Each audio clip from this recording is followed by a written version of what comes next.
Hello friends, അങ്ങനെ ഷോപ്പൊക്കെ അടച്ചിറങ്ങിയപ്പോഴാണ് കണ്ണേട്ടൻ വണ്ടി കാണിച്ചത്. നോക്ക് പൊന്നു, വണ്ടീനെ ഞാൻ സുന്ദരനാക്കിയിട്ടുണ്ട്, സർവീസ് കൊടുത്തു, ഓയിൽ മാറ്റി, അങ്ങനെ എന്തൊക്കെയോ പറയണ്ടായിരുന്നു, ബ്രേക്ക് ശരിയാക്കി. അപ്പൊ ഞാൻ എക്സൈറ്റ്മെന്റിൽ വന്ന് നോക്കിയപ്പോൾ എന്താ നടക്കണോ, കീറിയത് മാത്രം മാറ്റിയില്ല. അതിന് ഞങ്ങൾ കണ്ണേട്ടനെ കുറേ കളിയാക്കി കേട്ടോ. അപ്പൊ കണ്ണേട്ടൻ പറയാം, അയ്യോ ഞാനത് മറന്നു എന്ന്.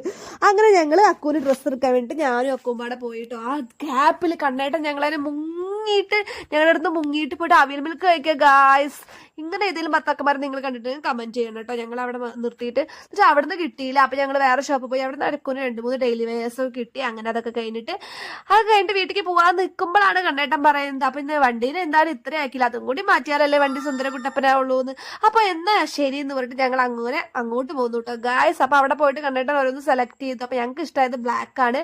അതിനുശേഷം ഞാൻ കട്ട പോസ്റ്റ് ആയിരുന്നു. ഒക്കെ ഭയങ്കര എക്സൈറ്റ്മെന്റോട് നോക്കിയിരിക്കേണ്ടത് അത് എന്താ ചെയ്യണത്. അവരെ ഭയങ്കര ഇഷ്ടമായിട്ട് അങ്ങനത്തെ കാര്യങ്ങളൊക്കെ നോക്കാൻ വേണ്ടി അതായത് അറ്റ് ലാസ്റ്റ് വണ്ടി സുന്ദര കുട്ടപ്പനായി ഗായ്സ്. അപ്പൊ അടുത്തൊരു വീഡിയോ ആയിട്ട് കാണാം. ബൈ.